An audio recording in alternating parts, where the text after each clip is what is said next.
Welcome to Life Notes. I'm your host, Paulette Payne. Today we're talking with Dr. Donald Harvey at Emory's Winship Cancer Institute. He is the director of Phase 1 clinical trials, and he'll talk to us a little bit more about cancer research as it relates to clinical trials. Dr. Harvey, thank you for joining us. Thank you for having me. Now, Dr. Harvey, we want to talk more specifically about cancer research as it relates to clinical trials. Can you talk to us a little bit about Phase 1 in the area of your expertise? Yeah, so when we think about the treatment of cancer in general across a variety of different types of cancer, whether it be breast cancer or prostate cancer or others, every drug that we use in the clinic today is a product of clinical trials. So at some point along the way, when a drug is used in the clinic, it was given to someone previously for the first time. And those drugs and those trials are what we call Phase 1 trials in cancer. And Phase 1 trials are where the drug really enters patients for the first time. We have drugs that are provided to us by sponsors, and they're being asked to for us to help them understand what the right dose is, what safety is of these drugs, and how they might be effective for the treatment of cancer across a certain disease or across a general population. So for our viewers watching today who would like to take advantage of Emory's clinical trials, how would they go about doing that? Yeah, so patients with cancer in Phase 1 trials particularly, but across other trials as well, Phase 2 and 3, can be referred into Emory by their treating oncologists. And we have patients on trials that may be newly diagnosed with cancer or may have had cancer for some period of time. And so for them to come to our center, we have a number of ways to have them referred in. We have a general number for patient referrals, and that number is 404-778-1900, and that can be accessed by patients or their treating oncologists. And occasionally we'll have patients who are within our system already who come into the clinics to be evaluated for clinical trials. When patients come to us, they would be seen by a general oncologist or an oncologist within our group. It may be someone in the breast cancer group or the lung cancer group, for example. And while they're seen there, the discussion will come about of whether or not a clinical trial is the right option for them at that time. If they're coming specifically for a trial, then we ask a number of questions about their background and see that the trial fits for them and that they fit the trial. So certainly their general health status is important. Patients have cancer, but in general we all want patients who are feeling relatively well except for their cancer. We look at things like how well their organs work, like their heart and their lungs and their kidneys and their liver, for example, to make sure we can give them drugs safely. And if all that fits together and things come together well, then patients will receive what we call an informed consent document for that trial. They would then sort of look at the trial, consent, think about it, ask any questions, and that consent's a very important part of the process. And you mentioned something very important. It doesn't matter to a degree what phase the patient is in their cancer journey. Yes, and that's an important point. Clinical trials are available for patients at any point in the journey, and even those who may be at risk of developing cancer but haven't yet. Those are so-called prevention trials. We have those as well here at Emory, and we're quite proud of those. But generally, clinical trials may be applicable for patients who are newly diagnosed with cancer or patients who have had a number of prior treatments, which is where Phase 1 trials, my area of research interest, is typically focused. And those are patients who have had anywhere from 1 to 2 or maybe more treatment cycles or lines of therapy. So we've talked about the logistics, the initial logistics, as far as the application, the review, things of that nature. Right. What's the next phase, and what financial costs are incurred by the patient if they're accepted? That's a good point and a very good question. Patients who come into our trials are patients who have cancer and may or may not have insurance. In general, though, we have changes in our society where insurance is more available for more people over time, and so the uninsured population has declined, which is very helpful for clinical trials because the vast majority of insurance companies will allow patients to come on to clinical trials and pay for things that are part of the trial but would also be considered what we call standard of care. And so clinical trials mix what we call standard of care, and then a research question. The research question and the parts of the trial that are really research focused would be paid for by the sponsor, and it would not be incurred, no cost would be incurred by the patient. The general parts for things like scans or other labs would be billed to the patient insurance, much like it would be for general chemotherapy or general treatment if they were not on a trial. And so we certainly want to have that conversation early on with patients to say, this is what the trial will pay for, this is what will be billed to your insurance. And in general, the costs that patients have for trials are pretty similar to what they have for other routine clinical treatents. That's good information to know, particularly for the uninsured population. Yes. Certainly. So the patient has been accepted. Mm-hmm. They're ready to undergo this treatment. What can they expect? Well, they'll expect a couple of things. One is they'll have this, as I mentioned, the informed consent document. And that's a pretty long document that the oncologist and other research team members will go over with the patient to say, cover a number of items in the document. One is what the trial will do, what's expected of the patient if they agree to come on to the trial. Then what kinds of items would the patient have as an alternative to the trial. And that's an important point, that we want to make sure that patients understand all their options, including the trial, because we want it to be a well-made decision and a fully informed decision. After patients take that document, take it home, talk about their options with family members and relatives and loved ones, then bring it back. We want to make sure we answer all of their questions. And this informed consent document, if everything looks good and the patient wants to continue, then they'll sign that document in the presence of someone else. It's also a very important point that at any time during the trial, that patient can withdraw their consent and say, I don't want to do this anymore. And that is well within their rights and opportunity to do so.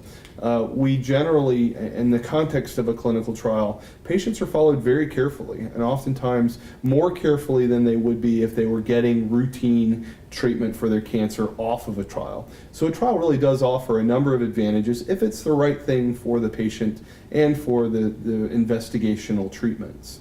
That's also very important, that one, if the patient isn't comfortable continuing with the participation, they can withdraw. And two, this is quite honestly very good treatment, and it could be potentially better than the treatment that they'd receive in their doctor's office. That's a very important point. Number one is that we don't use placebos in trials in cancer.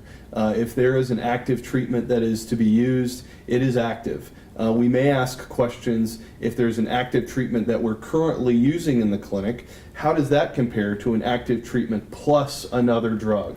And that means that all patients get some treatment. And the reason we do the trial is to find out if this new treatment is better, the same, or potentially worse than our existing treatments. But in general, most of the trial data we have suggests that the majority of these drugs are at least equivalent. But there are times, and that's the reason we do the trial, that it's not quite as good as the standard of care.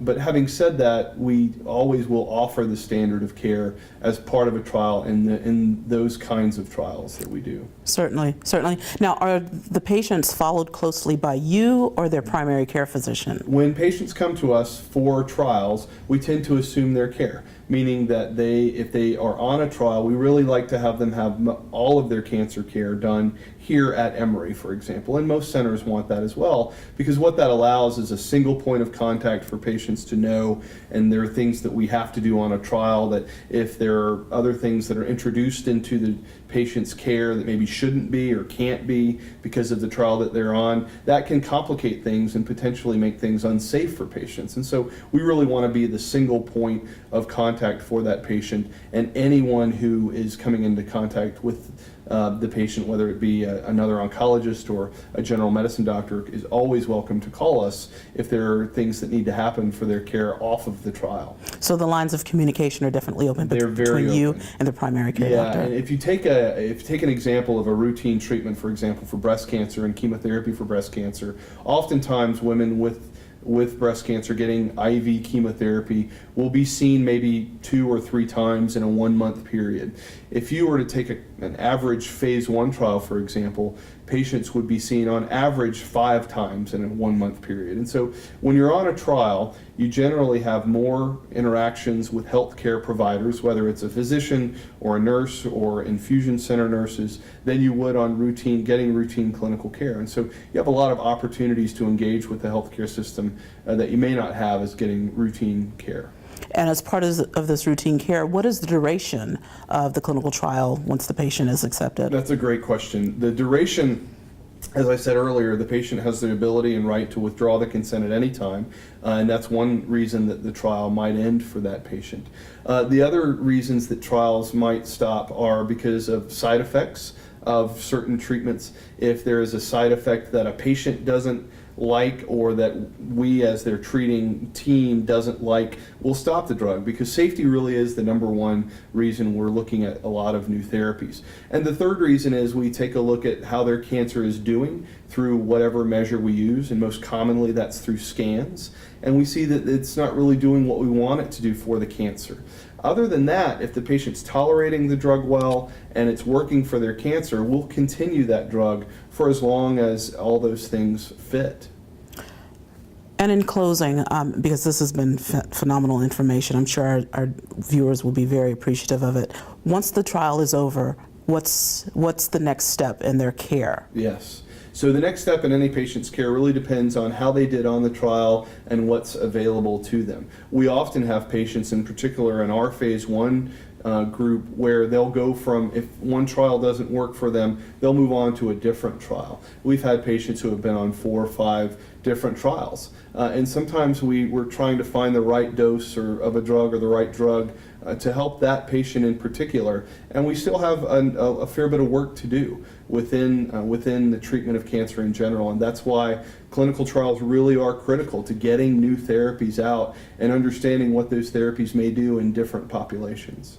And Dr. Harvey, if you will remind us, what's the website that our viewers can go to? So there are a number of websites that are available. There's our specific Emory website for clinical trials, which is listed here. And then secondly, there's a general trial available website called clinicaltrials.gov. And that is a website that is a warehouse of all clinical trials across the country that aren't necessarily cancer specific. But if you simply go to that website and look for things like Emory in cancer or Winship in cancer, you'll find most of the trials that we have open here, but there's also our specific Emory site. Dr. Harvey, thank you so much for taking time out of your schedule to talk with us today. I know our viewers will benefit greatly, and I trust that once they decide to sign up through Winship, that they'll get the cancer treatment that they need. Great. Thank you very much for having me. I've appreciated the opportunity. Hi, I'm Makad Brooks. I play wide receiver Terrence King on USA Network's Necessary Roughness. Let's talk about a game that you don't want to play. African-American men have the highest incidence rate of prostate cancer, 65% higher than white men. Even worse, we have the lowest survival rate. In fact, we are 2 to 3 times more likely to die of the disease than most Americans. It's time to go on the defensive. See your doctor. Schedule your PSA screening and your prostate exam. It could save your life, save my dad's. And that's exactly what the researchers at Clark Atlanta University Center for Cancer Research and Therapeutic Development are working to do daily. Now it's time for you to join the team. Get it done.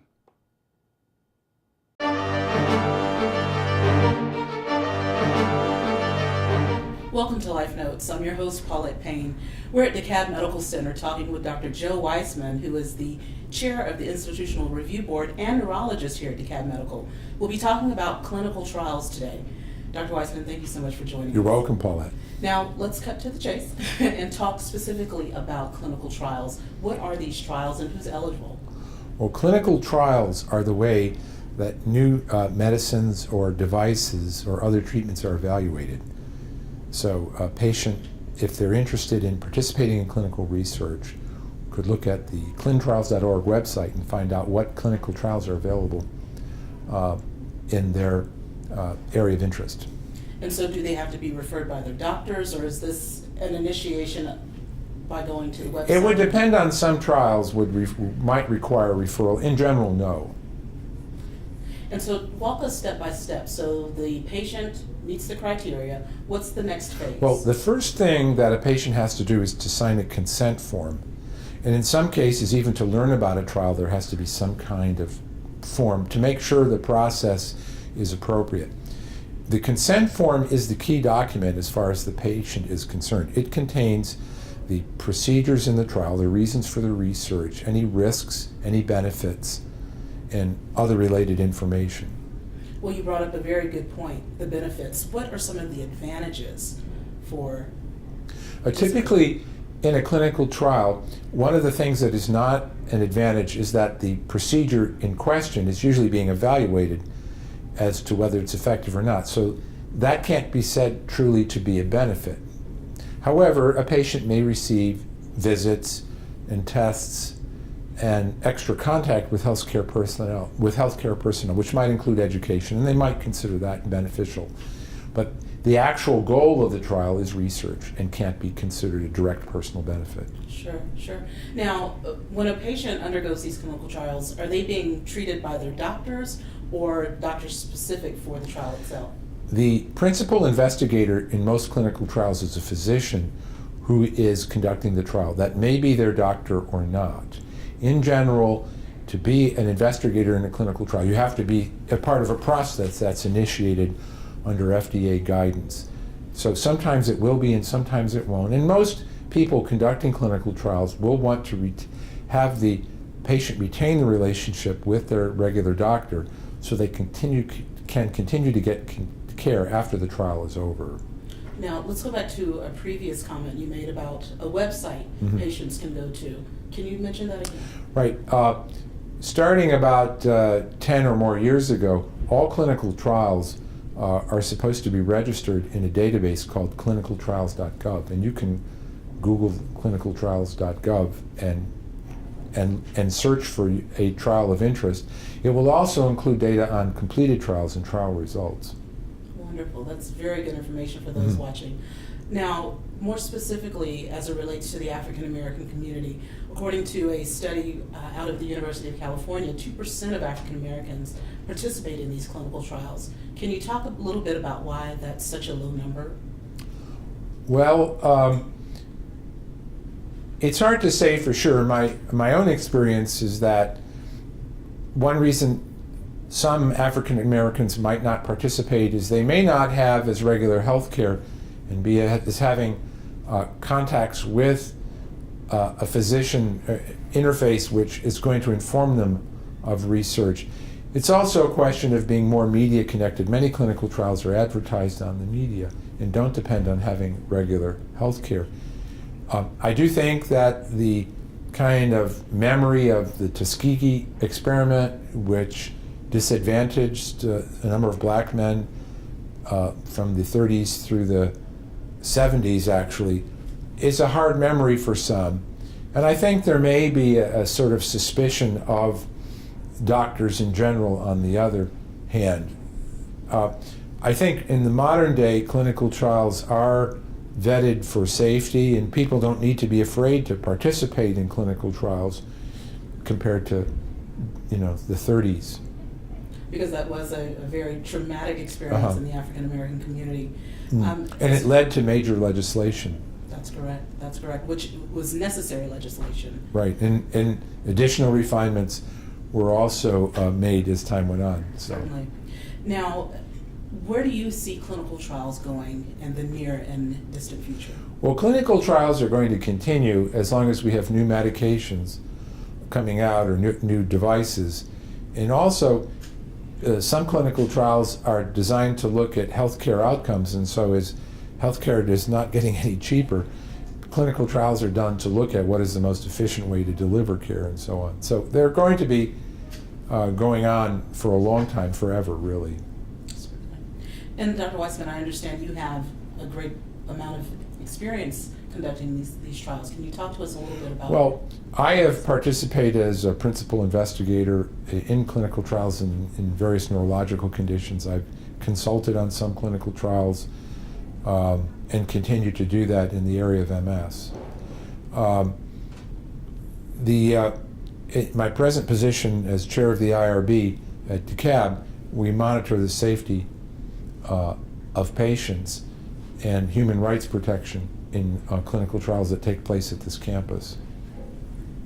So you not only have a say in the safety as it relates to safety conducting these trials, but you also, do you in this role have one-on-one contact with patients at all? I would have one-on-one contact on patients as an investigator. If patients have grievances about a clinical trial, they might also contact me as chair of the IRB. The whole IRB concept kind of comes up at the time of the Tuskegee event. It wasn't wholly as a result of that, but the idea that you had to have a consent form that explained all the risks to the patient, and on the other hand, you had to have a local investigation, an institutional review board that reviewed the trial, ensured that there was community participation and awareness of local populations. So I'm pretty sure that, you know, had there been an IRB looking at the Tuskegee study, and in the 40s when penicillin became known as an effective treatment, they might have, in the annual reviews of that study, have raised a question, you know, why should this study be continuing without patients being offered treatment? So that's what the IRB does, and that's how we get involved. We review annual reports, we review new studies, progress on research, consent forms.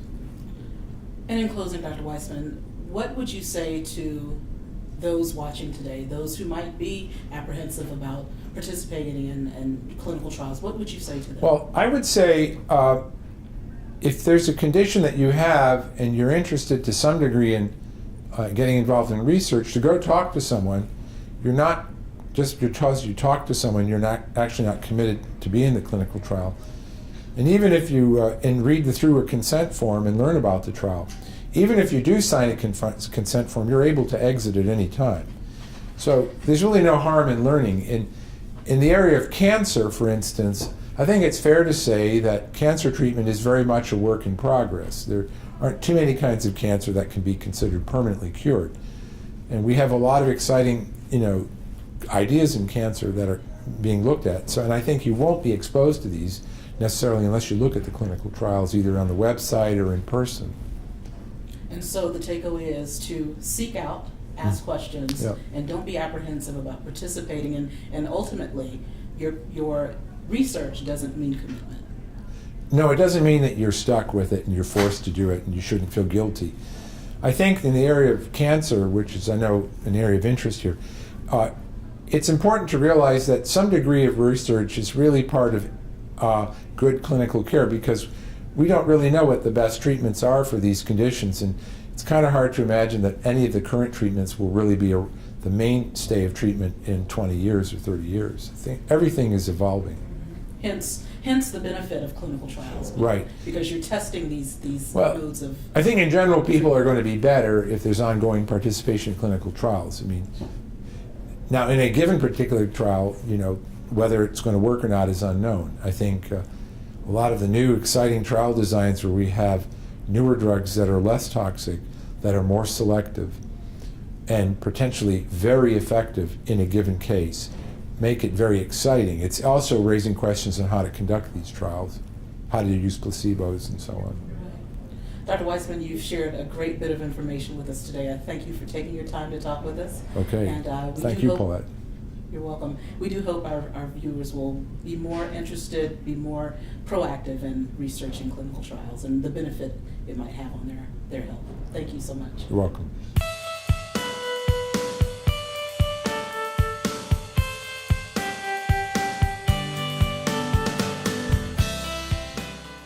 Today, on this segment of Peer Points, I will be talking to students about clinical trials and what they can do to stay informed. Would you or anyone you know ever take part in a clinical trial?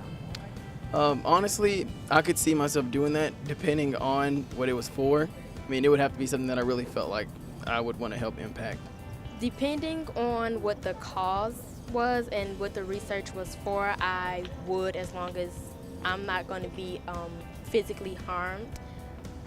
I may participate in clinical trials. If I was in a predicament where I was suffering from a disease that didn't have a cure, I think I would take part in a clinical trial as long as I was clear on what the side effects were. Well, because there are a lot of side effects, and one of them could be death. I know that it's a slight chance that it's the cause of death. I wouldn't feel comfortable if my loved one were to do that type of test because I could possibly lose them. Okay. And I guess it would depend on the situation, like out of necessity. Like if someone in my family or someone that I was close to that had the same blood type and I was a necessary part of the experiment, like for their benefit, I might consider it. I probably would. did you know that compensation is provided for participants of clinical trials? What do you think clinical trials mean? Well, I just think that's another way of gaining research. I mean, every now and then you have to test something. You have to know how it's going to work on people. I mean, I think it's a very good way of finding that research. I think clinical trials is a research method where people are tested or are the subject of a particular research, and it goes trial and error to see how the research goes on that individual. What I believe a clinical trial is basically when there's any new type of medicine or maybe a cure for something, when they experiment or find people willing to be a part of an experiment to see how the medicine interacts with the human body. I just think that you're just doing trial and error to see what works and what doesn't work, and if it does work, it's a great outcome, but if it doesn't, then we all know the outcome of that. I think it's a faster way, I guess, for people to get results in the medical field. Like you have this mass experiment where you're testing all these people at the same time, so it's easy to knock out what doesn't work to try and move on to a better thing. Clinical trials consist of research studies on human participants to receive new data and possible methods of diagnosing, preventing, and treating cancer. Have you or anyone you know ever experienced or been a part of a clinical trial? No, I haven't, and I don't know anyone who has either. No, I personally have never been a part of. I can't think of anyone that I know who's been involved in a clinical trial either. No, I have not known of anyone in my family, friends, or anything like that that have been a part of the clinical trials. Okay, how about you? I can't say that I have either. In 2014, the National Cancer Institute's National Clinical Trials Network included 3,100 institutions, 14,000 investigators, and 19,000 plus trial participants. Now that you have better knowledge on clinical trials, how do you plan to spread the word? I plan on telling people that it's definitely a good thing to experience, especially if it benefits you or people that you should participate in a clinical trial. That's a tough question. I think I would just try to make people more aware basically by word of mouth, especially with having people in my family who suffer from different cancers. I would just talk to them about it and ask maybe if they're interested or if they have looked into more information regarding clinical trials. What we're doing right now is just amazing, just to access questions on our perspective on it, so I definitely think this is one of them. Getting students, because we're in a very good demographic, to try things, because we should mostly all be in good health, to try and volunteer for the clinical trial so that they have more people to research on so that they can come to a faster solution. This is Sakina Benjamin for Peer Points. To learn more about the CCRTD and the services we offer, please contact us at 404-880-6878 or via email at www.cancerinfo@cau.edu.